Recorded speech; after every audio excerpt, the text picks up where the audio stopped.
Assalamualaikum Pak Eko. Waalaikumsalam. Sepi tenan nih, Masya Allah.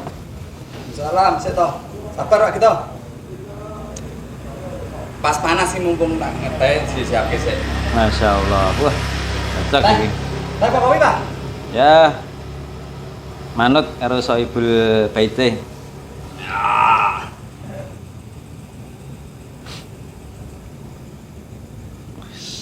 Mantap ini.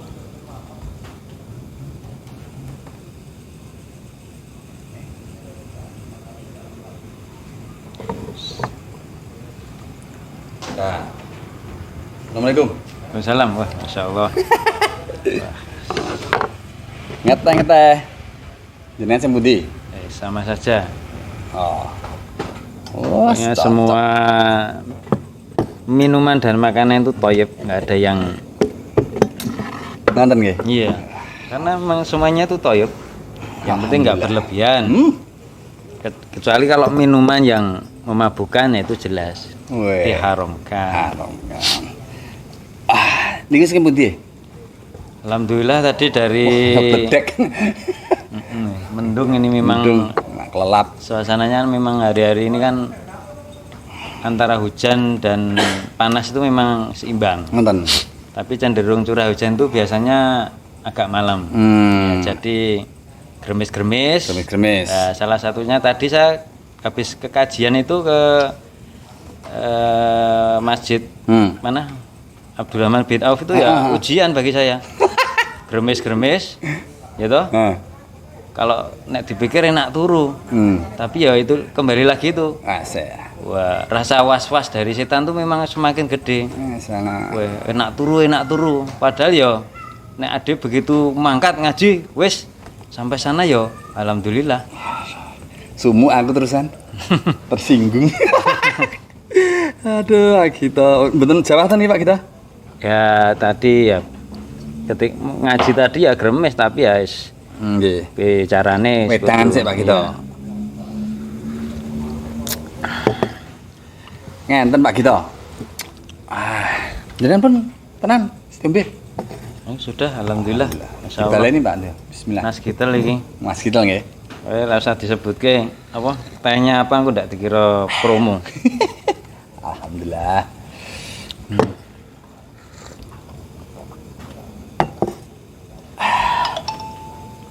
Jenengan betul sumu? Ya untuk saat ini agak gerah lah. Gerah nggih? Iya. Pak, kipasane Pak. Oh iya ketoke ya sumu.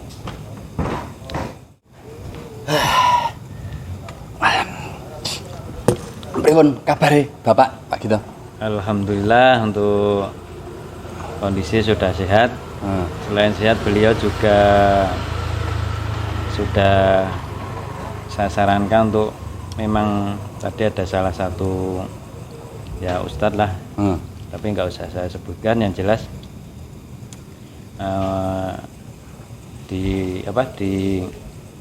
disyariatkan untuk mandi wajib. Jadi bapak sudah saya suruh mandi wajib dan tadi alhamdulillah udah pengen belajar sholat dan mungkin insya Allah nanti pelan-pelan saya ajari gimana cara bersuci. Soalnya harus ya pengaruh usia kita harus pelan-pelan. Nah saat ini ngenten kemarin itu tepatnya kan orang tua jenengan itu baru saja bersahadat gitu. Nek kembali Pak gitu. Berarti lah kan jenengan niki ceritanya pripun iki? Bapak jenengan niku non. Ya. Itu dari awal. Selama ini sebelum saya tahu bapak itu sebenarnya dulu pernah muslim ternyata. Bapak, pernah ibu muslim, ibu juga pernah muslim ternyata. pernah muslim. Jadi ceritanya itu ketika kemarin setelah saya itu bapak baru cerita bahwa bapak itu di umur 16 tahun itu kan sudah memang jiwanya jiwa petualang. Jadi udah merantau sampai Jakarta, sampai Jawa Barat. Nah, akhirnya kembali ke Jogja lagi. Nah, di usia 16 itu dia masih muslim. Tapi ya nggak tahu kok tiba-tiba, mungkin karena apa saya juga nggak tahu, nek ceritanya kemarin memang dia ketemu dengan salah seorang misionaris. Ya mungkin dengan kondisi bapak yang baru merantau, terus mungkin kondisi ekonomi ya juga mungkin zaman dulu mungkin pas-pasan ya. Zaman dulu itu sekitar tahun? Kalau tahunnya saya nggak tahu karena ketika saya udah sebelum balik kelas 5 aja saya udah paham toh maksudnya. Oh ternyata bapakku bukan muslim dan memang di situ saya juga pernah mengalami pergi ke gereja sekolah minggu, tapi kan yang namanya anak waktu kecil kan SD ya? Iya. Okay. Tapi kan anak kecil kan belum tahu. Akhirnya saya alhamdulillah qadarullah saya hidup di tengah masyarakat yang di situ mungkin macam-macam. Ada yang muslim, ada yang tidak lah, itu alhamdulillah di situ tuh banyak anak-anak kecil yang memang kesehari-hariannya tuh main di masjid. Nah, alhamdulillah kecilnya waktu jenengan. Nah, disitulah saya bermain dengan mereka, jadi teman akrab, terus ikut sholat. Tapi ya nggak tahu sholat untuk apa. Tuh. Sekarang gini, jenengan kelas 5 itu tahun berapa? Saya kelas 5 itu di sebelum tahun 90-an. 90-an. Iya. 90-an itu baru SD lah istilahnya. SD kelas 5. SD kelas 5. Iya. Dan saya sampai saat ini masih ingat dan saya selalu ingat jasa seorang ustadz yang mungkin nggak perlu saya sebutkan namanya. Posisi di mana jenengan waktu itu? Di seputaran. Kan jenengan lahiran Iya. atau berarti bapak waktu dengan agama yang berbeda itu, jenengan itu lahiran dari mana? Di Jogja atau di Bantul atau di? Saya lahir di Jogja di seputaran Kusumanegara. Kusumanegara, orang kota. Ya di Taman Makam Pahlawan itu. Jadi dari situ saya dibesarkan, dilahirkan, dan di situ saya hidup di tengah masyarakat yang macam-macam pokoknya. Ada yang memang nggak bener-bener nggak sholat, mungkin hanya kerjaannya nongkrong minum. Zaman itu. Terus ada yang memang jadi anak-anak di sana itu alhamdulillah ngeblok. Yang selatan mungkin anak-anaknya ya wis ngono lah. Maksudnya senengnya gur nongkrong, sholat ya nggak pernah lah. Yang di satu sisi saya pas alhamdulillah itu dapat teman-teman yang membuat saya mendapatkan hidayah itu. Saya juga nggak sadar. Ketika itu saya langsung bersahadat dan itu posisi saya masih belum balik loh. Oh gitu? Iya. Masih ingat itu? Masih ingat sampai sekarang teman saya masih. Jenengan masuk Islam kelas 5 itu di sekolahan atau di masjid? Saya masih ingat ketika saya sholat taraweh. Sholat taraweh? Ya. Oh Ramadan? Iya. Oke. Sholat taraweh kan dipisah dulu itu antara jamaah bapak ibu-ibu. Oh anak-anak. Terus ini di pendopo. Nah di pendopo itu di situ saya udah mulai sholat. Tapi sebelumnya udah sholat ke masjid. Iya. Terus cuma belum ngerti istilah syahadatnya. Terus sama teman saya cuma istilahnya, yo gue syahadat, saya syahadat aja itu. Tapi setelah itu ya saya itu dari ngaji sampai saya bicara bahasa Quran, seneng ngaji, seneng kegiatan remaja masjid ya. Saya juga pernah jadi ketua. Iya ketua Risma. Itu karena di masjid mana itu ya apa nyebut masjidnya kan juga nggak apa-apa. Di masjid di salah satu di Kusumanegara itu namanya Masjid Amanah. Masih sampai sekarang? Masih. Dan disitulah saya bisa mengenal Islam. Disitulah saya sampai sekarang mungkin tidak bisa melupakan teman-teman di sana ya. Ya semoga teman-teman saya yang dulu pernah bersama saya semoga masih diberikan istiqomah untuk tetap memakmurkan masjid, karena di zaman saya dulu masjid benar-benar makmur. Benar. Dan saya itu juga salah satunya pegiat dakwahnya adalah salah satu ustadz yang ngajari saya dari A bata saja.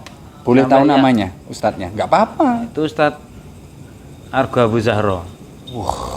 Saya sekarang ketemu tuh sepuh bro, itu zaman dulu. Zaman dulu dia masih muda. Oh gitu. Dan Masya Allah itu sebelum jadi suami istri memang beliau dan dulu itu memang sama-sama pegiat dakwah. Yang satu untuk akhwat, yang satu untuk hewan. Jenengan itu sudah mulai ngaji dari kelas 5 itu tadi. Ya. Ikuti beliau terus. Ya, saya ngaji. Sampai lulus SD? Lulus SMP? SD ngaji. Justru saya di kelas 1, 2, S3 SMP itu malah SMP-nya di mana? saya SMP-nya dulu di Sekolah Teknik Negeri. Itu konon itu sekolah peninggalan zaman Belanda. Di mana ya, Di Lempuyangan Wangi. Oh. Jadi di situ saya semangat-semangatnya sampai sekolah SMP yang saya bawa apa? Kitab Riyadhus Shalihin. Weh, SMP itu sekolah kayak gitu. Jadi kitab-kitab Riyadhus Shalihin itu saya baca. Saya baca. Saya udah nggak isbal lagi. Ya nggak isbal. Sudah mengenal gitu tuh dari SMP. Iya, sholat nggak pernah. Pokoknya sholat itu gimana?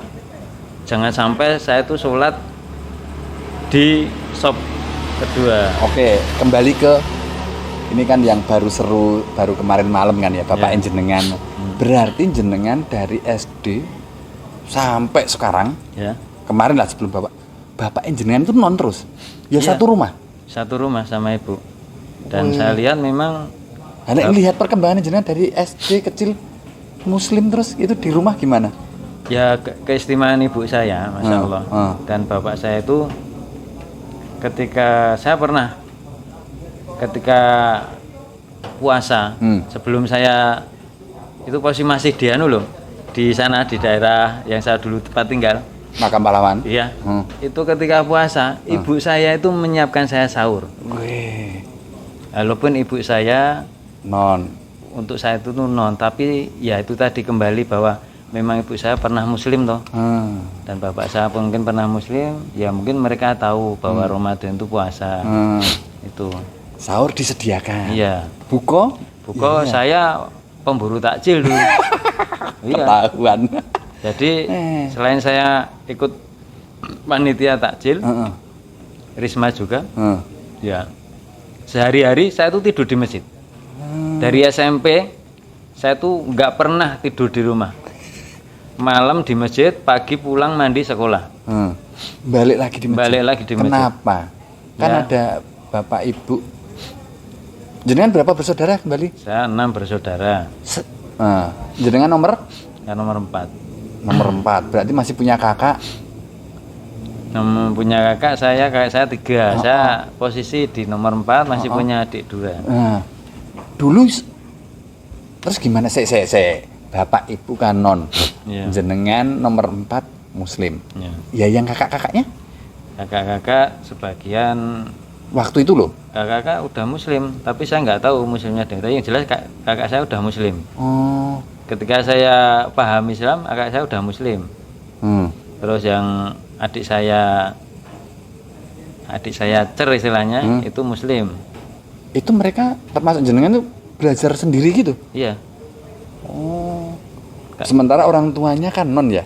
Iya, Jadi tapi yang lihat paling anak-anaknya itu paling aktif dalam masalah pengajian istilahnya kegiatan-kegiatan keagamaan yang paling menonjol memang saya akui, karena saya kan memang ya itu tadi nggak pernah pulang ke masjid terus, sedangkan kakak saya ya ono sing kerja, mainnya kemana nggak tahu. Oh. Ya. Oke. Berarti wah lucu juga ya. Ngeteh Pak, Iya. ngeteh Pak, ngeteh. Nih, tak tarik lagi nih cerita. Jenengan kelas 5 sudah masuk Muslim ya atau Islam. Sementara jenengan itu anak nomor 4. Ya. 1, 2, 3 itu kakak-kakaknya jenengan masih kan nggak? Jenengan kelas 5 itu kakak nomor 1 kelas berapa? Atau sudah berkeluarga? Kakak saya masih ingat bahwa kakak saya itu ketika saya kelas 5, ya enggak kelas 5, saya SD kelas 3 aja saya ingat. Kakak saya itu masih SMA. Oke, kelas 3 aja udah SMA berarti. Oh, itu yang nomor 1? Ya, Oke, berarti udah gede ya hasilnya ya. udah memang. Terus berkeluarga. Berkeluarganya setelah saya SMA. SMA. Ya, kelas 2 kalau nggak saya kelas. Baru berkeluarga yang nomor Ya, 1 ya, atau 1 2 3-nya? Kelas 1. Oh. Dari situ akhirnya Mas, Mbak apa jenengan itu yang nomor 1 2 3 itu? Yang Mbak, Heeh. yang Mbak ya, sampai sekarang masih belum dapatkan hidayah. Oh, itu yang nomor 1. Oh, yang nomor 1. Yang nomor 2 Yang laki perempuan? alhamdulillah sudah Islam. Laki apa perempuan? Yang kedua laki, yang kakak saya persis itu perempuan. Terus adik saya yang wedok cowok, lanang, wedok lanang. ya, terus adik saya cowok itu juga muslim. Terus yang adik saya paling terakhir dulu sempat, memang dia sempat non, cuma dia juga alhamdulillah dia SMP, setelah SMP dia pengen masuk Islam. Serunya gini Pak Gito, saya dengarkan ini ceritanya jenengan tuh. Orang tua jelas-jelas ada 2 ya toh, anaknya 6. Ini malah nganu ya, tak pikirkan kalau namanya orang tua anak kan ikut terus agamanya orang tua gitu loh. Tapi ternyata malah dikasih kebebasan untuk milih agama ya. Ya, termasuk jenengan dari kelas 5 aja sudah bebas milih. Ya, bebas milih karena memang ya orang tua saya ya mungkin saya dulu mungkin nggak tahu toh, tahunya belum lama bahwa orang tua saya memang pernah muslim. Mungkin karena mereka pernah muslim jadi mereka mungkin sadar. Tapi kan sekarang ya sekarang dari jenengan kecil sampai sudah berkeluarga kan berarti kan tetap masih non. Iya, itu berarti 42 tahun. 42 tahun. 42 tahun, 43 ini ya alhamdulillah Bapak Ibu baru dapat maksudnya hidayah. 43? Ya kan dari saya kecil. Umur saya sekarang 42 43. Oh, sekarang 42. Dari kecil sampai 42 itu kan masih non gitu ya. Iya. Sampai akhirnya di usia jenengan sekarang ini orang tua jenengan Bapak umur 92. Ibu sekitar 70-an. Sekitar 70-an. Baru masuk. Iya. Ya saya juga nggak ini ya namanya aja gimana ya, takdir ya. Selain takdir juga hidayah dari Allah, saya juga nggak tahu. Nah, tiba-tiba saja itu. Ya. Nah ini masuk ke jenengan dari kecil sampai berkeluarga, terus orang tua itu ngelihat terus jenengan perasaannya gimana? Kan non satu rumah loh gitu. Saya merasa itu ketika saya sudah SMP apalagi SMA, itu sangat-sangat terasanya saya sampai kemarin aja sebelum syahadat saya tuh masih merasakan takut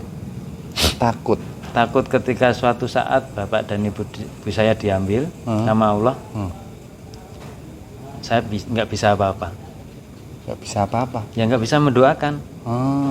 Ya mungkin karena memang ini udah kehendak Allah dan itu suatu anugerah makanya bagi saya.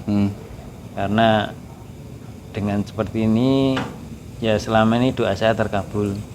Jenengan tetap berusaha berdoa terus. Ya, rumusnya saya cuma itu berdoa supaya orang tua saya itu mendapatkan hidayah karena doa itu saja yang satu-satunya yang bisa saya panjatkan sama Allah. Saya nggak bisa mendoakan kebaikan buat orang tua saya kecuali satu itu. Semoga orang tua saya mendapatkan hidayah. Ya alhamdulillah Allah kabulkan, yaitu dan tidak lupa juga doa-doa teman-teman saya. Karena selama ini teman-teman saya juga tahu posisi saya, bahwa saya itu mempunyai orang tua yang mungkin beda akidah ya, tapi kembali lagi itu memang hidayah itu kita nggak tahu. Pernah usaha selain doa Pak? Mungkin pernah ngomongin Pak, Bu gitu. Pernah saya. Gitu terus apa reaksinya waktu pernah saya dakwahi lah kesannya gitu ya. Pernah suatu saat berdua sama ibu. Saya cerita, Bu, gimana kok ibu itu beribadah menyembah sesuatu yang tidak bisa memberikan apa-apa. Kalau di dalam agama kami itu berhala. Padahal berhala itu tidak bernyawa, tidak hidup. Kenapa kok ibu mintai? Ya sempat ibu cuma diam aja, no comment, tidak ada jawaban sama gitu sekali. ya? Iya. Terus ya saya teruskan, takutnya ya namanya orang tua toh. Ya saya pernah mencoba terus, tapi saya ya selalu ingat pesan ustadz saya, ya banyak-banyakin doa Mas Gito. Apalagi Mas Gito kan sekarang orang tua ikut Mas Gito. Gimana caranya mendapatkan hati mereka? Karena memang benar, karena memang dakwah yang paling manjur dan paling bagus itu memang dakwah akhlak. Ketika kita bisa berbuat baik sama orang, apalagi sama orang tua, itu alhamdulillah. Karena yang dilihat dari kita itu kadang bukan pinternya kita, tapi gimana kita bisa mempunyai akhlak yang baik. Karena di situ orang lebih mudah. Karena sifat orang itu kan mencuri karakter seseorang. Oke. Ya, itu kemarin saya memang mengalami. Ketika bapak itu sakit, butuh anak-anaknya, akhirnya anak-anaknya kumpul semua. Dari situlah bapak itu sampai nangis ketika saya datang, adik saya datang nangis, minta maaf sama saya, sampai saya juga kaget, juga terharu. Disitulah saya mencoba masuk ke dalam istilahnya memberikan semacam pencerahan, dorongan sama bapak. Pak, bapak itu kan udah sepuh, bapak itu harus punya keyakinan yang pasti. Jangan sampai jalan kita itu beda. Saya pengen bapak itu sejalan dengan kami, maksudnya Islam. Jadi ketika kita sudah sama-sama sesuatu jalan, nanti ketika bapak nggak ada, karena suatu saat bapak saya itu nanti suatu saat nggak ada. Saya pengen nanti anak bapak, cucu-cucu bapak itu bisa mendoakan bapak ketika bapak udah nggak ada. Nah disitulah memang qadarullah ya. Alhamdulillah bapak menjawab, ya oleh aku manut, aku mau Islam ke rapopo, wong aku ki sebenarnya sudah lama pengen koyo kowe. Disitulah jadi ketika orang tua itu sakit, itu nggak ada yang diharapkan dari orang tua selain satu, perhatian anak. Seumpama harta itu nggak cukup Mas. Kita mau balas orang tua pakai apa nggak cukup. Kalau saya rasa ya itu perhatian kita sama orang tua. Ya itulah salah satu akhlak itu. Yaitu yang kadang membuat orang tua itu sudah cukup melihat itu tadi ya. Disitulah kita nggak tahu, tapi saya merasa seperti itu. Momen segitu lama, akhirnya karena kemarin mungkin orang tua sempat sakit, tapi orang tua minta doa, dan jenengan hanya bisa menjawab, nggak bisa doanya masuk gitu ya, atau gimana istilahnya? Kecuali harus Islam, gimana? Yang jelas, ketika orang tua saya sakit itu, dia pengen anaknya kumpul semua. Itu mungkin terjadi tidak hanya kepada saya.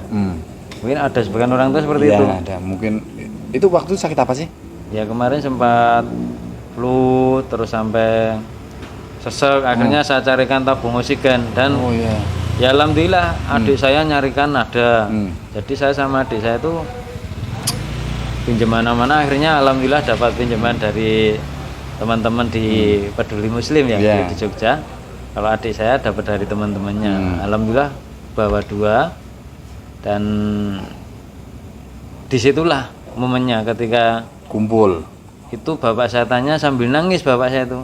Pokoknya itu berarti posisi sakit apa sudah sembuh tuh? Sakit. Masih sakit. Dan sakit dan bapak saya pengen anak-anaknya itu kumpul semua. Oke, kumpul nih. Seret. Terus akhirnya minta disadatin di tempat itu juga. Iya. Buat terus jenengan ambil ustad atau gimana? Saya ya Contoh sendiri. saya untuk lebih anunya, saya ada salah satu ustadz di tempat saya suruh syahadatkan. Ya saksinya saya sama kakak dan adik-adik. Dan alhamdulillah pas ketika mau syahadat, ibu saya juga alhamdulillah mau disyahadatkan. Ikut. Iya. Waktu itu kan bapak ya yang Saya sakit. tahunya bapak. Yang bapak, ibu juga nungguin. Ya. Habis itu minta atau gimana? Belum syahadat, sebelum ustadz datang, itu ibu ditawarin sama kakak saya. Itu, Bu, mbok nek saged ibu, kalau bisa bahasa Indonesia, ibu syahadat sekalian, kita juga oh ya ndak apa-apa, aku melu syahadat deh. Itulah saya merasakan wah benar-benar ini suatu keajaiban. Tidak ada yang mustahil bagi Allah itu. Masya Allah. Adik-adik saya sampai nangis, kakak saya nggak ada yang nggak nangis saat itu. Saat itu ya. Karena itu suatu yang tidak terduga. Dan itu memang apa ya? Memang impian saya dan mungkin impian kakak saya juga dan adik-adik saya. Itu. Paling enggak Ramadan besok ya paling sudah bisa puasa bareng ya Pak. Karena saya dari kecil itu masih ingat sampai sekarang. Ketika teman-teman saya dulu kan masih SD, nek hari royo ya kasarnya sungkem pergi ke saudara-saudara itu saya belum pernah merasain. Ya, makanya saya terharunya di situ. Gitu. Alhamdulillah ya semoga dipanjangkan umur ya. Bisa menjumpai bulan Ramadan ini, bisa jalankan puasa, syukur bisa memberikan apa ya pencerahan buat bapak saya sama ibu yang baru masuk Islam. Itu. Jadi yang jelas insya Allah hari raya besok itu ada yang spesial. Ada yang spesial. Ramadan ini ada yang spesial buat saya. Marai banyak yang pengen Pak. Nanti tapi ini sebuah rumus paling enggak nanti buat wacana kan di luar sana banyak yang mungkin seperti ada yang orang tuanya, mungkin ada anaknya. Yang jelas sambil ngeteh loh Pak. Yang jelas secara syariat selama orang tua itu tidak memerintahkan kita dalam kemungkaran, dalam istilah sesuatu yang dilarang oleh Allah, termasuk disuruh untuk bermaksiat atau meninggalkan agama, itu jangan sampai. Itu bukan suatu kedurhakaan. Tapi selain itu kita tetap wajib sebagai seorang anak harus birrul walidain. Saya ingat kisah seorang sahabat namanya Sa'ad bin Abdul Waqqas. Seperti apa kayak ibunya, sampai ibunya nggak mau bicara, nggak mau makan. Terus kemudian ibu itu kan menginginkan Sa'ad bin Abdul Waqqas untuk meninggalkan agama yang dia peluk, agamanya Nabi Muhammad SAW.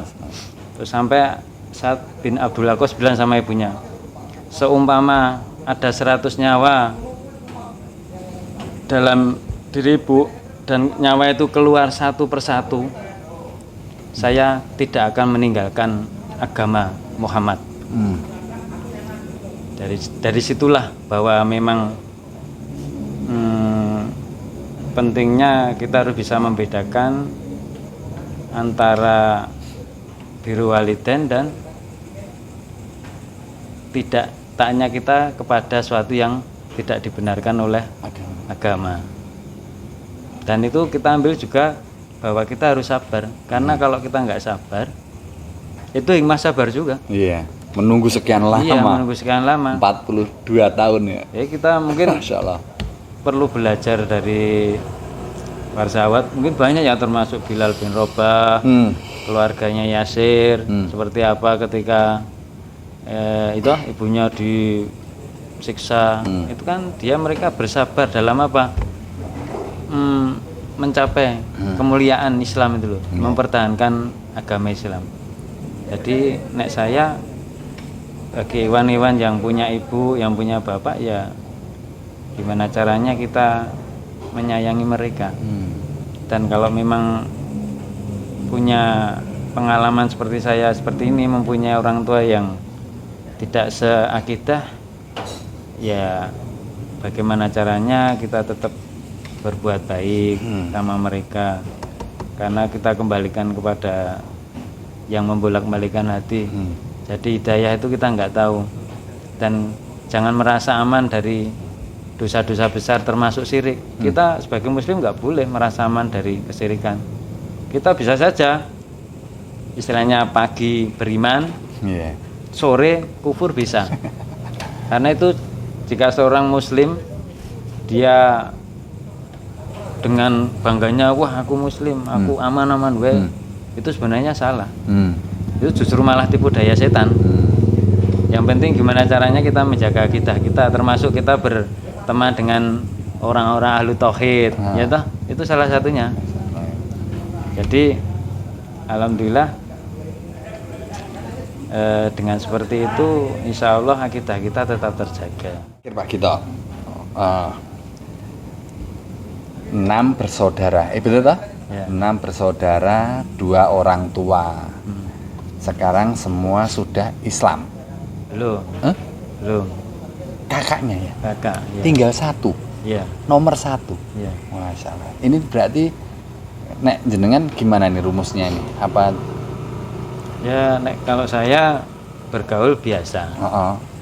Kakak saya juga termasuk orang yang sama orang tua memang gemati, memang dia taat sama orang tua.